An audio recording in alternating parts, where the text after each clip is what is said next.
سلام خدمت همه دوستای عزیزمون. ابتدا مچ دست به سمت پایین، پنجه ها رو به سمت عقب میکشیم و به مدت 10 ثانیه انجام میدیم.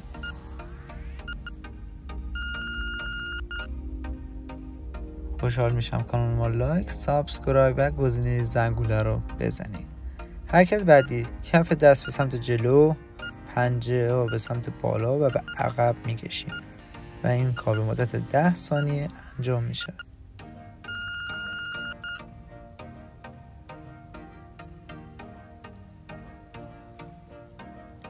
حرکت بعدی، کف دست به سمت جلو، پنجه رو به پایین و به سمت عقب میکشیم و این کار هم به مدت 10 ثانیه انجام میدهیم.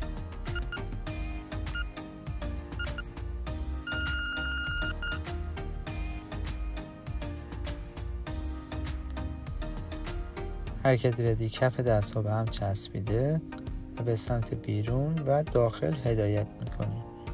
این کار هم به مدت 10 مرتبه انجام میدهیم و دقت کنید که دست به سمت داخل که میاد تا جایی که میتونید فشار بیشتری رو دستتون اعمال کنید.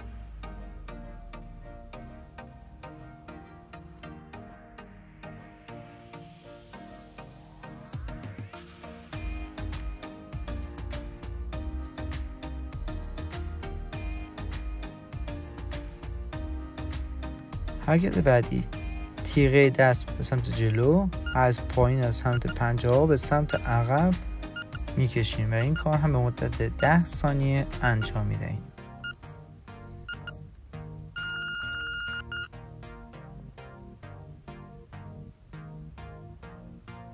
حرکت بعدی، دست ها را کنار هم جفت میکنیم و از سمت جلو نیم دایره به سمت چپ و به سمت راست هدایت میکنیم. این کار هم به مدت 10 مرتبه انجام می شود.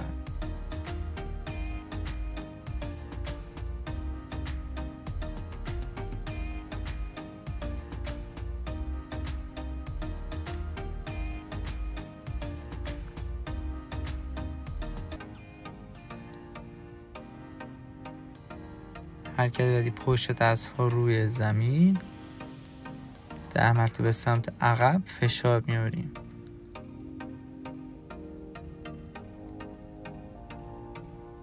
دقت کن که فرم بدن باید به چه صورت باشه: روی پنجه پا، زانو و پشت دست و به سمت عقب خودمون رو میکشیم تا انعطاف مچ افزایش پیدا کنه.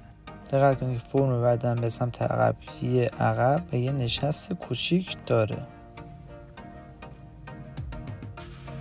حرکت بعدی، دست ها رو برعکس، پنجه ها به سمت عقب و بدن رو به سمت عقب میکشیم و مدت 10 ثانیه این کار رو انجام میدهیم.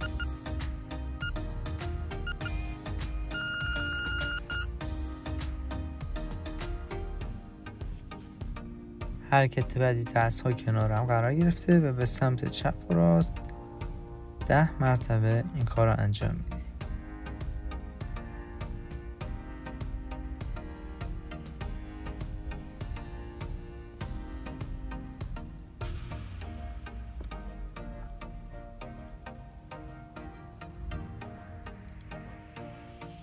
حرکت بعدی، کف دست ها روی زمین قرار گرفته و به سمت بالا و عقب، دوباره بالا و عقب فشار میاریم و این کار به مدت 10 مرتبه انجام می شود.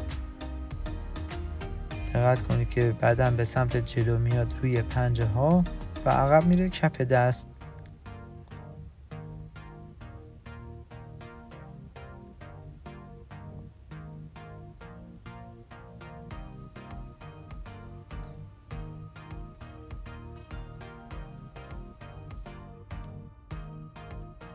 به صورت برعکس به سمت بالا و عقب کشیده میشه، بالا و عقب. دقت کنید که به سمت جلو که میای روی پنجه ها، کف دست over زمین و به سمت عقب کشیده میشه و این کار هم به مدت 10 مرتبه انجام میشود.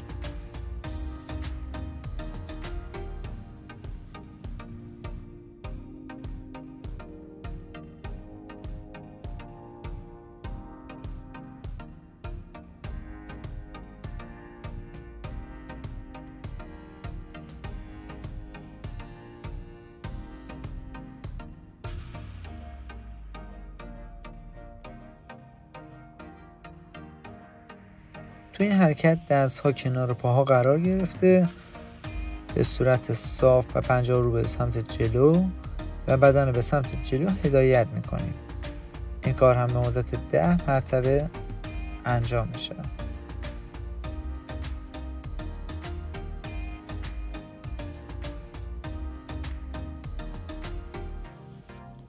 این هم از زاویه دیگه که بعداً باید به چه صورت و به چه فرم انجام بشه. خوشحال میشم کانال ما لایک، سابسکرایب و گزینه زنگوله رو بزنید تا ویدیوهای آموزشی بیشتری از ما بتونید دریافت کنید.